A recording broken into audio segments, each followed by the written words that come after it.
여러분 안녕하십니까. 신문을 보는 시간입니다. 아침의 매일경제 9월 3일 월요일 순서를 시작합니다. 먼저 주요 신문의 일면에는 어떤 기사들이 실렸는지 짚어보도록 하겠습니다. 먼저 매일경제입니다. 이쪽에 있네요. 잉크도 마르기 전에 임대 등록 정책 후퇴했다. 이런 제목이 달렸습니다.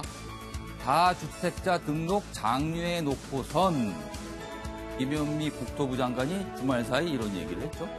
세 혜택이 과도하다. 그래서 수정을 해야겠다.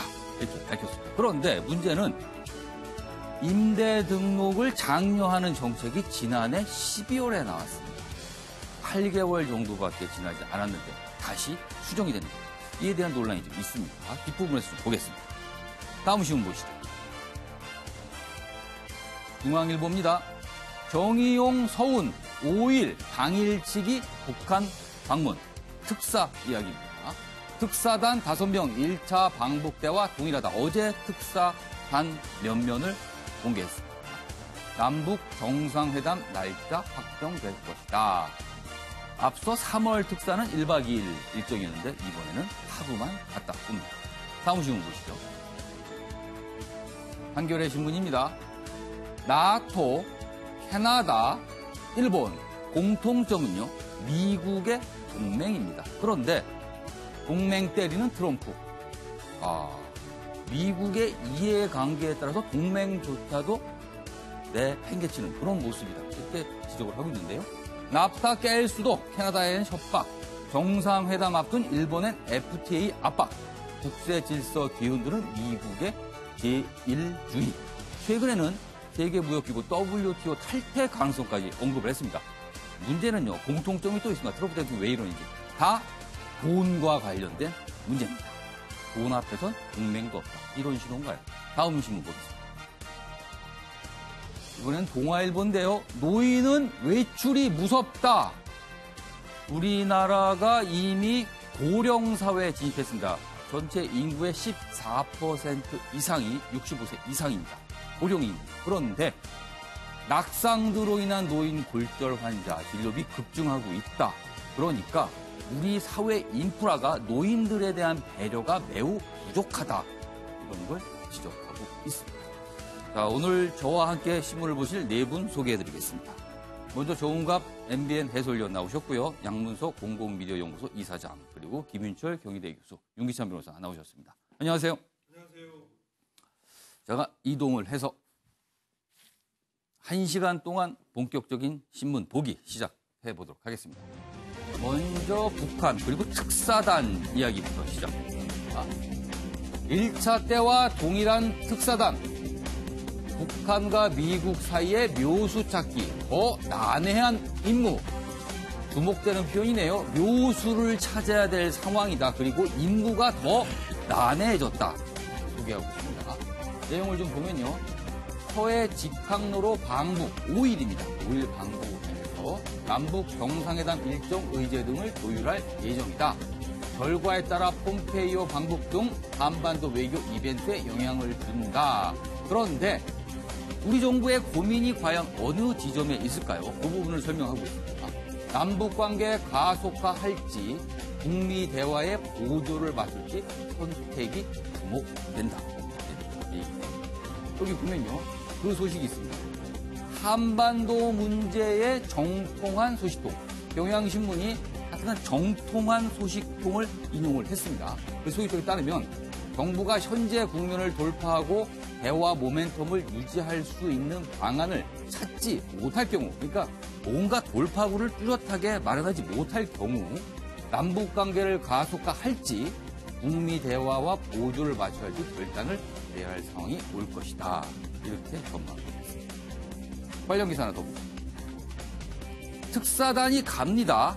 지난 3월 1차 특사단은요. 문재인 대통령의 친서를 들고 김정은 위원장을 만났습니다. 그런데 이번 특사단 발표 때는 이와 관련된 명확한 얘기는 없었습니다. 그런데 매일경제는 이렇게 전망을 하고 있습니다. 문 친서 들고 김정은 면담할 듯 돼 있습니다. 여기 있습니다.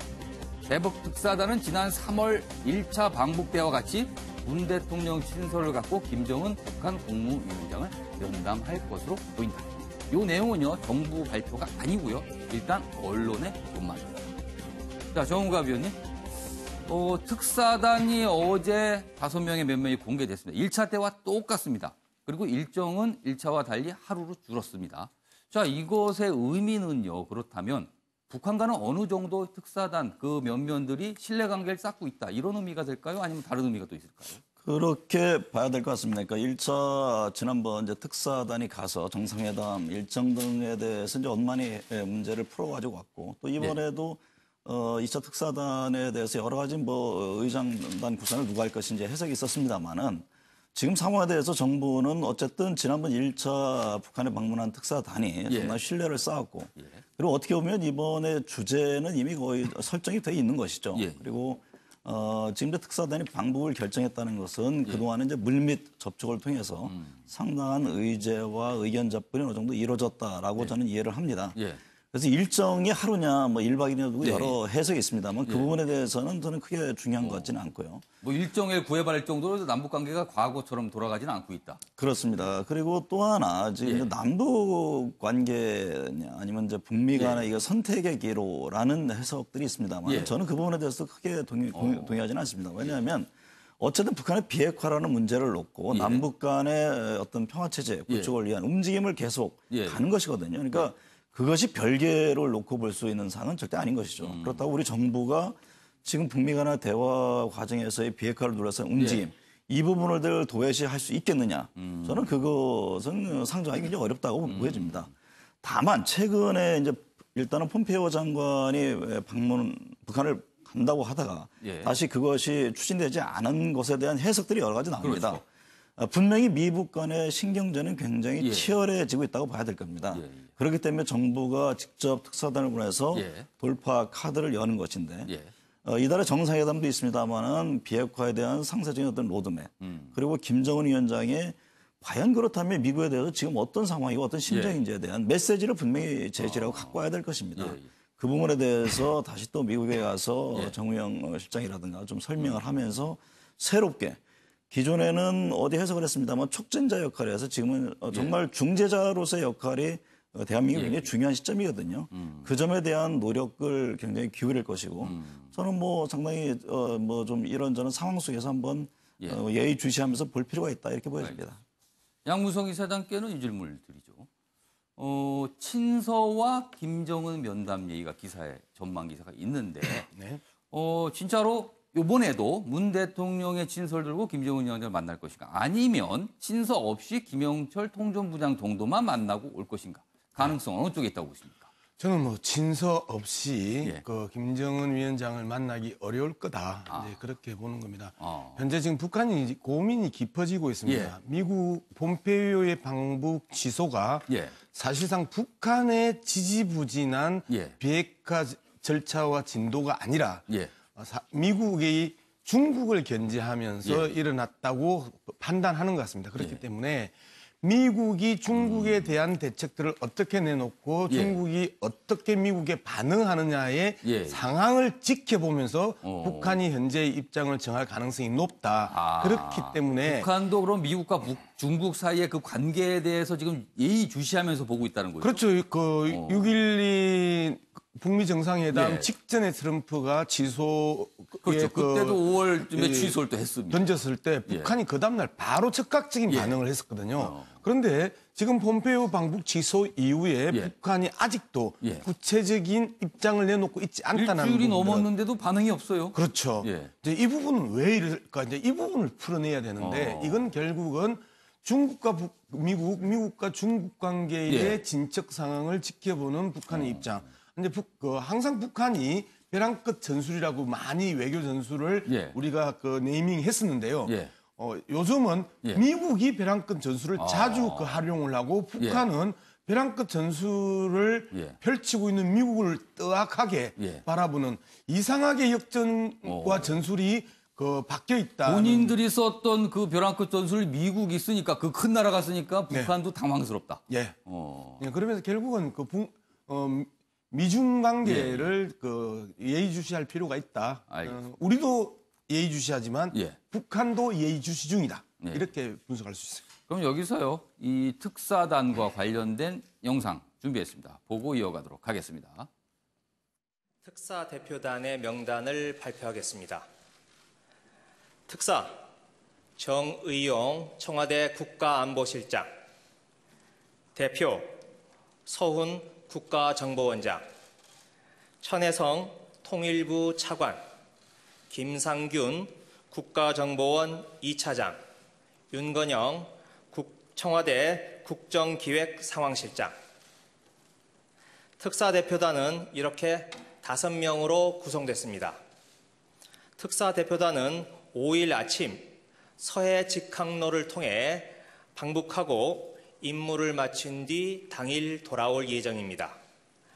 특사대표단 구성이 지난 3월과 동일한 것은 방북 목적의 효과적 달성과 대북 협의의 연속성 유지 등을 주요하게 고려했기 때문입니다. 김시열 교수님, 일단 어제 발표한 5명의 면면이 나와 있습니다. 외교 안보를 담당하고요. 그리고 일부는 문재인 대통령의 대단한 힘을 받고 있는 인사까지 포함이 돼 있습니다. 북한 입장에서는 굉장히 비중 있는 인사가 남쪽에서 북으로 온다라고 생각할 수 있을 것 같습니다. 1차 때와 똑같습니다.